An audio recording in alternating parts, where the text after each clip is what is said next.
कारभार नियंत्रणात आणण्यासाठी आणि न्यायालयीन कामकाज विना व्यत्यय चालण्यासाठी विशेष मोहिमेअंतर्गत अजामीनपात्र वॉरंटमधील 7 आरोपी अटक करण्यात आले असून त्यातील 2 आरोपींची न्यायालयाच्या आदेशाने जेलमध्ये रवानगी करण्यात आली आहे।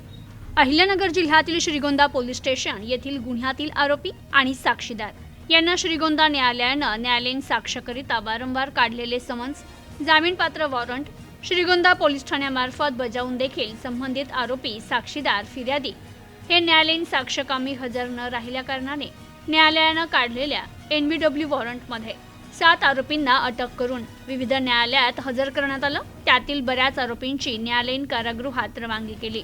अक्षय शिंदे, सागर जाधव, बाळू जगदाळे, फिरोज हमीद इनामदार, महादेव मोटे, बाबल्या काळे, नामदेव सावंत आदी आरोपींचा यात समावेश आहे।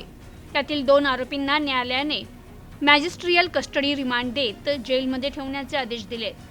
तसेच श्रीगोंदा पोलीस ठाण्याच्या मार्फत नागरिकांना आवाहन करण्यात आले की न्यायालयानं काढलेल्या समन्सला दिलेल्या तारीख आणि वेळेला न्यायालयात आपण हजर राहावं, जेणेकरून जामीनपात्र वॉरंट निघणार नाही। अनावधानानं एखाद्या तारखेला हजर न राहिल्यास जामीनपात्र वॉरंट निघाल्यास त्यावेळी निश्चित न्यायालयात हजर राहावं, जेणेकरून अटकेची नामुष्की येणार नाही।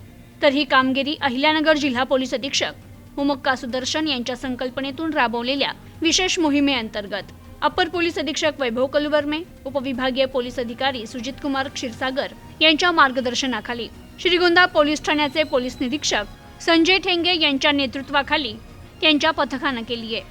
Bureau report, news today 24, Shrigonda, Ahilyanagar.